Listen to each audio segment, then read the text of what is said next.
ॐ नमो भगवते वासुदेवाय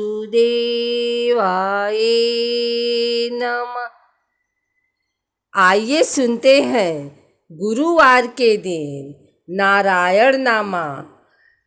नारद मुनि नारायण नारायण का जाप करते हुए पहुँच गए अपने प्रभु के लोक यानी कि बैकुंठ लोक।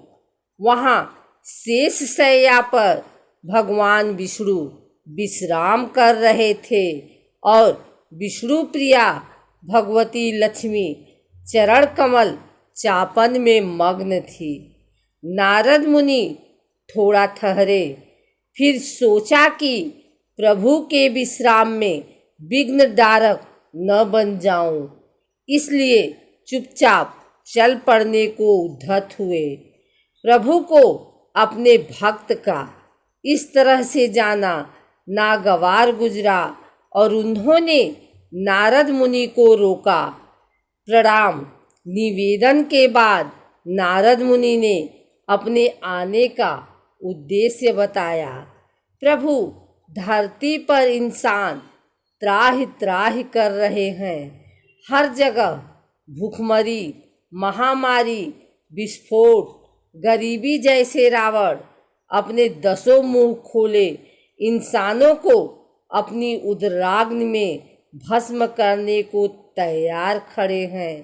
प्रभु, आप तो प्रत्येक युग में इंसानों की रक्षा के लिए धरती पर अवतरित होते हैं, फिर कलयुग आपके स्नेह से वंचित क्यों है? देवर्षि, हम कलयुग में भी मृत्यु लोक पर अवतरित होंगे, पर अभी सही वक्त नहीं आया है। कलयुग को थोड़ा सा इंतजार और करना होगा। भगवान ने सांत्वना देते हुए कहा। प्रभु, तब तक तो देर हो जाएगी, धरती नष्ट हो जाएगी। आपको अभी ही कुछ करना होगा। पर नारद मुनि भी जानते हैं कि प्रभु ब्रह्मा जी के बनाए नियम में उलटफेर नहीं कर सकते। वे अपने निश्चित वक्त पर ही अवतरित होंगे, लेकिन समस्या का समाधान भी जरूरी है। आज्ञा लेकर भगवती ने निवेदन किया कि तब तक ओ और गणेश जी धरती पर जाकर मनुष्यों को धन और बुद्धि दे आते हैं, जिससे कुछ हद तक उनके संकटों का निवारण हो जाएगा। ब्रह्मा जी को भी इस प्रस्ताव पर कोई खास आपत्ति नहीं हुई। बस उन्होंने इतना भर कहा कि सब कुछ ठीक नहीं करना, क्योंकि तब प्रभु का अवतार कैसे होगा? प्रभु का अवतार नहीं होगा तो विधाता के लेख में खामी आ जाएगी। फिर मृत्युलोकवासी उनके कृति को अमिट नहीं कह सकेंगे। भगवती लक्ष्मी और गणेश जी ने दीपावली के शुभ दिन को ही अवतरित होने का मन बनाया। इस दिन वे अपने भक्तों की परेशानी को दूर करके अपने अपने धाम लौट जाएंगे। उन्होंने ऐसा विचार कर लिया।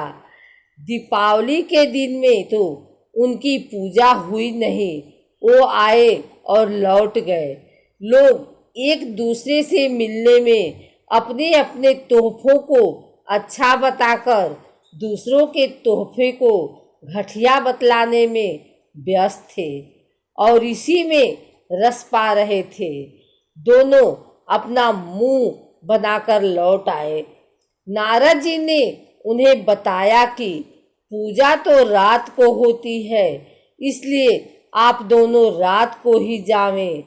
रात गए वे दोनों धरती लोक पर उतरने को तैयार हुए, पर एक क्या बाहर से ही वायुमंडल प्रदूषित हो चुका था।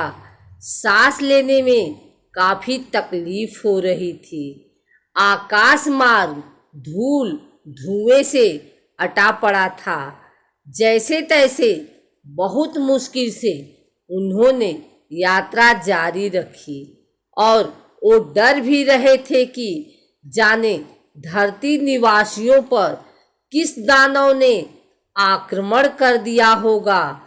खैर, जैसे जैसे वो निकट पहुंचते गए, परेशानी बढ़ती गई। अब तो आग के गोलों से भी सामना करना पड़ रहा था। कानों को फोड़ती आवाजें, आग के गोले, दम निकलता धुआं।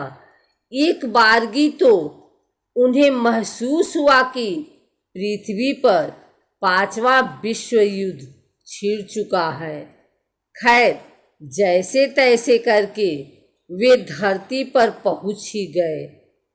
वे सोच रहे थे कि ऐसे माहौल में जब उन्हीं के लिए इतनी मुश्किलें हो रही हैं तो बेचारे इंसान कैसे जिंदा होंगे। पर धरती पर आकर पता चला कि ये सारा तमाशा इंसानों ने खुद ही खड़ा किया है। हद तो तब हो गई जब मस्ती के नाम पर एक बच्चे ने गणेश जी और लक्ष्मी जी के ठीक सामने बम फोड़ दिया और हंसने लगा। पर इनकी तो सिट्टी पिट्टी गुम हो चुकी थी। पर वे क्या करते, आखिर हैं तो ये बच्चे ही। बच्चों के साथ बड़े भी उनका उपहास उड़ाने से ना चूके। ये सब देखकर दोनों का मन अत्यंत ही दुखी हुआ और वे अपने धाम लौट गए। भगवान विष्णु से दोनों ने मिलकर कहा कि प्रभु, आप धरती पर अवतरित मत होइएगा, क्योंकि इस बार इंसान का दुश्मन कोई दानव नहीं, वे खुद है। भला जो खुद जलना चाहे तो उसे कोई कब तक बचा सकता है। और उन्होंने पूरा वृत्तांत कह सुनाया। त्रिदेव भी इस वृत्तांत को सुनकर अपनी बनाई इस सृष्टि की करतूतों से शर्मसार हुए और नारद मुनि तो इतने व्यथित हुए कि कुछ देर तक वो नारायण जाप करना भी भूल गए।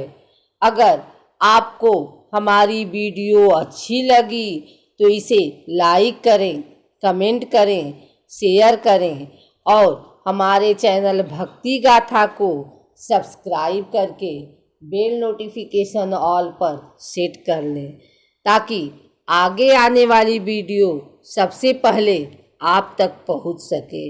धन्यवाद।